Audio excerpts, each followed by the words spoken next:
Saya ingin mengatakan begini, tolong kembali ke hidupmu yang sejati. Kemanapun engkau pergi, kamu harus selalu memiliki kesadaran untuk berpijak kepada yang sejati. Yang sejati itu gampang. Saya kasih 3 idiom. 1 cangkul, 2 pedang, 3 keris. Jangan dilihat kerisnya sebagai benda, jangan dilihat pedangnya sebagai benda, jangan dilihat cangkulnya sebagai benda, tapi sebagai pemahaman dan kesadaran. Kalau cangkul itu fungsi apa? Ya masuk pacul kayak motong rambut kan itu ya. Maksud saya dia berfungsi apa? Berfungsi ekonomi. Makanya menteri pun kalau pergi ke kantor dia bilang sama tenan, "Sebentar aku mau nyangkul," kan gitu. Jadi cangkul sebagai pemahaman mengenai fungsi ekonomi. 1 ekonomi. Dan ini kan yang terutama di Indonesia kan, kenapa orang Indonesia tidak ada yang hebat beneran kecuali yang jenius dari Allah langsung? Karena orang Indonesia itu bisa apa saja, ya bisa apa saja, tapi cita-citanya salah. Kalau orang Barat lumayan, bisanya cuma 1 hal, tapi mereka tidak punya kemungkinan, maka mereka bersungguh-sungguh dalam 1 hal itu, sehingga banyak ekspor master di hal-hal yang mereka konsentrasi. Kini sembarang iso, tapi gak ada yang serius dan salah tujuan, salah cita-citanya apa? Kita itu inginnya kaya, kan gitu. Orang Barat inginnya bahagia. Ini menurut Rawahu Sabrang. Ini saya diceramai Sabrang. Saya diceramai Sabrang tadi malam. Jadi anak saya adalah guru saya dan itu nyata. Kan dulu saya bikin struktur ini, Ustaz. Jadi kenapa Islam, Sabrang juga nih yang ngomong, kenapa Islam pada abad 8 tidak bisa populer, tidak diterima? Karena yang membawa adalah pedagang. Nah, pedagang itu kastanya paling rendah. Gitu kan. Tapi ketika Islam yang membawa adalah para syekh, para ulama, para Maulana Magdum Ibrahim dan seterusnya sampai Sunan Giri, sampai Sunan Kalijogo, semua orang pada masuk Islam karena mereka percaya kepada begawan, mereka percaya kepada panembahan, mereka percaya kepada keris dalam tanda petik ya, nanti tolong diingetin untuk kembali ke keris. Mereka percaya kepada orang mulia, orang yang menjadi pusaka bagi orang banyak, gitu kan. Kemudian sekarang kita terbalik 180 derajat. Yang paling kita utamakan adalah kaya, di bawahnya berkuasa, berkuasa pun untuk kaya, di bawahnya lagi pinter, pinter pun untuk ikut berkuasa supaya kaya.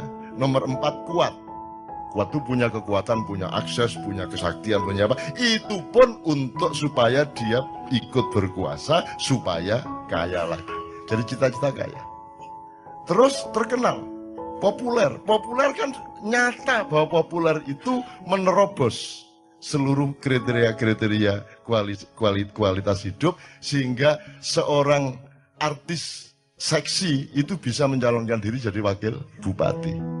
Jadi tidak ada rasionalitas dan alur nalarnya sama sekali secara politik dan kualitas demokrasi. Pokoknya terkenal di koran, dia bisa nyalonin diri jadi pejabat. Kan ngono. Caleg-caleg anggota DPR kita banyak yang melewati jalur Malang tadi itu ya, karena kita sudah terbalik sama sekali, teman-teman sekalian. Nah, dalam keadaan seperti ini Anda tidak mungkin merubah keadaan, maka kita harus menciptakan manusia baru. Nah, manusia baru ini saya kasih idiom tadi, keris, pedang, cangkul. Cangkul udah kita tahu fungsi ekonomi. Kalau pedang itu kekuatan dan kekuasaan, otoritas, regulasi. Ya, kalau tidak pegang pedang, Anda tidak bisa membuat undang-undang dan aturan. Yang boleh bikin undang-undang adalah orang yang sudah dapat pedang dari pilkada atau dari pilpres atau dari pileg. Kan gitu kan? Jadi pedang itu fungsi kekuasaan dan otoritas politik. Kalau keris, kewibawaan, kepribadian, kasepuan, pusaka. Sekarang aku tanya kepadamu, kamu kuliah? Sudah selesai? Sudah selesai. Oke. Kamu kuliah itu untuk cangkul, apa untuk pedang, apa untuk keris? Dah, kita ini bukan mulai. Ayo pertanyakan kembali dirimu masing-masing. Kamu mengerjakan semua itu untuk cangkul. Kalau yang di seluruh Indonesia tadi kan semua untuk cangkul. Nah, kamu sekarang bertanya kepada dirimu masing-masing. Kamu itu kuliah jadi dokter apa segala macam, kerja macam-macam itu untuk cangkul, apa untuk pedang, apa untuk keris? Ketiga-tiganya iya, tetapi harus ada aksentuasi. Monggo, monggo. Ini pilihan masing-masing. Saya tidak menganjurkan apa-apa, cuman tolong diketahui. Apakah orang yang punya cangkul lihat ke desa-desa pasti punya pedang? Belum tentu punya pedang. Tapi Anda lihat semua orang yang punya pedang pasti punya cangkul. Benar nggak? Jadi kalau kamu semua mengerjakan semua itu untuk cangkul, goblok kamu. Mestinya kamu cari untuk pedang. Karena dengan pedang kamu pasti dapat pedang dan cangkul pasti kena. Gitu loh. Kalau orang punya pedang, punya cangkul, belum tentu punya keris. Tapi kalau orang sudah punya keris, dia pasti punya pedang, dia pasti punya cangkul. Jadi sekarang kamu mau apa? Kalau kamu cari keris, cari pusaka hidup, cari kepribadian hidup, cari integritas kata orang sekarang, ya, yang beneran gitu ya, maka otomatis kamu punya pedang, otomatis kamu punya cangkul. Tapi orang se-Indonesia tadi, karena tidak punya keris lagi, ibarat konstitusi itu tidak punya majelis rakyat lagi, yang ada majelis perwakilan rakyat. Ya, kita tidak punya panembahan, tidak punya pusaka, tidak punya. Karena orang sudah tidak mengerti keris. Itu ibarat sholat, cangkulnya sholat itu ya jungkar-jungkir itu. Ya toh? Pedangnya sholat adalah kebenaran syariat dan ucapan-ucapan di dalam sholat. Masuk ngene kan kudu Allahu Akbar. Masuk ngene kan ada ya apa kabar ya. Sembuh. Dobol. Ini masuk sembahyang kayak ngono. Berarti pedangmu batal gitu kan? Nah, tetapi meskipun kamu sudah mencangkul dalam sholatmu, sudah pakai pedang dalam sholatmu, yang menjadikan sholatmu sah itu tidak ada dalam syariat, yaitu khusyuk. Betul enggak? Yang menjadikanmu selamat benar dalam kehidupan dan di depan Allah itu adalah kekhusyukan. Sebab kekhusyukan itu syaratnya adalah Anda fokus sama Allah, Anda ingat benar kepada Allah, Anda betul-betul berhadapan dengan Allah. Sekarang kamu coba bayangin kamu yang jadi Allah. Kamu bayangin ya, kamu jadi Allah terus ada anak orang-orang sholat, semua dulu Allah harus bener tapi hatinya enggak ke Allah. Kamu terima enggak itu sholatnya? Saya enggak mengatakan Allah enggak menerima loh ya. Saya enggak bilang Allah enggak menerima, terserah dia. Cuman kamu bayangkan umpamanya kamu itu Allah terus kalau sembahyang ngene gitu gagal mari ngene kon nyolong kan gitu ya. Diterima enggak kalau enggak khusyuk? Kamu enggak terima kan? Kamu jangan berdebat, tapi ini Allah pasti dia nggak bisa kamu. Nggak ada orang bisa memastikan Allah terima nggak menerima. Nggak usah berdebat ini doanya sampai apa tidak. Lo doa sing sampai sing endi? Ya ono, nggak usah diperdebatkan bodoh gak ruwe kok. Jangan berdebat mengenai doa sampai atau tidak. Jangan berdebat mengenai Allah menerima atau tidak. Jangan berdebat mengenai masuk surga atau masuk neraka. Kon ku besane Gusti Allah kaya apa? Kapan besanane resepsi ini di gedung apa kon? Bagaimana kamu bisa menentukan seseorang pasti masuk surga atau pasti masuk neraka, seseorang pasti diterima Allah atau tidak? Bahwa kita yakin, iya. Itulah yang namanya puncak iman. Tetapi kalau kamu disuruh menyatakan bahwa kamu diterima Allah, kamu tidak berani tanda tangan. Itu cuma keyakinan saya. Dan keyakinan kan tidak bisa diapa-apain. Dan itu juga tetap tidak bisa Anda bawa keluar, itu hanya ada di dalam dirimu. Jadi misalnya sekarang gini, Hendra, siapa Allahmu? Siapa Tuhanmu? Allah. Siapa Nabimu? Muhammad. Ya, kalau teman-teman agama lain punya struktur sendiri gitu ya. Siapa presidenmu? Umpamanya ya. Jadi gini teman sekalian, kalau Allah, kamu dapat resiko besar dan tidak mungkin kamu akui. Nabi Muhammad juga begitu. Karena ada alasan rasional, bukan soal korupsi, bukan soal golongan. Ada asbabun nuzulnya, ada mantiknya, ada semuanya. Tapi kalau selain yang dua itu boleh enggak kamu enggak mengakui? Saiki ditegesno ndak awakmu iku. Jadi kamu sekarang ngakuin enggak yang selain dua tadi itu? Boleh enggak sekarang kamu enggak ngakui? Nah, ya sudah enak toh. Kan boleh kamu enggak mengakui. Jadi dulu enggak usah terlalu pusing juga. Kata aku nih kan. Mengenai itu repot. Kata di TV kata aku ini dapurmu kan gitu kan. Kan gitu kan. Kalau dia pas lewat kita kepergok, ya saya nggak akan memperlakukan dia sebagai presiden. Kan begitu. Ya aku liwat sakarku. Masih ono tuat aku liwat sakarku kata apa kan. Aku urip dikai Gusti Allah kok. Mosok ngabekti karo sing wong kabeh ono pantes-pantese kan. Kabeh iki nek gak apik ya pinter, nek gak pinter ya pantes ngono lho. Iki gak kabeh ya apa iki? Ya bojo iku gak pinter gak apa-apa angger ayu, ngono ta? Gak ayu gak apa-apa angger ngabekti, iki gak kabeh. Ya apa pinter gak ngabekti gak ayu gak. Ya apa? Maka bal huwa yakun. Nah sekarang teman-teman sekalian, kalau ada mutiara di luar dirimu, kamu harus bersyukur kepada Allah. Kalau ada orang yang mengingatkan kamu kepada bahwa dalam hidup ini Allah bikin macam-macam, kadarnya macam-macam. Nabi aja beda-beda. Masuk Nabi podo kabeh, terus nanti di surga haknya sama. Ya beda. Ada yang kekasihnya Allah, ada yang sahabat karibnya Allah, ada yang juru bicaranya Allah, ada yang sembelihannya Allah, kan gitu.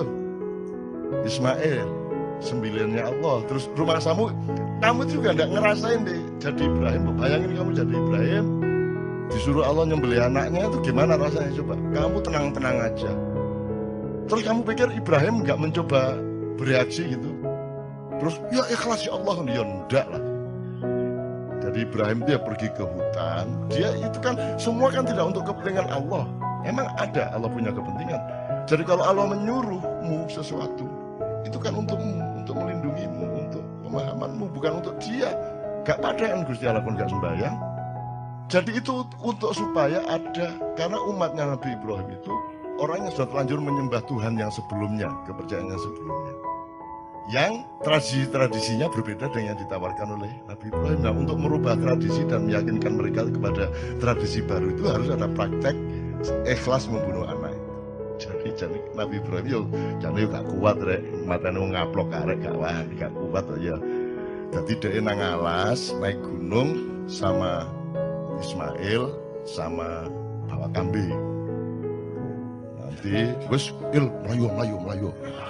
Akhirnya dia sembelih kambingnya, terus dia turun membawa kambing. Ini loh kalau Allahku, katanya, kata Ibrahim Barang, ini loh kalau Allahku menyuruh sesuatu itu bukan karena kejam kepada kita, bukan karena minta ditaati.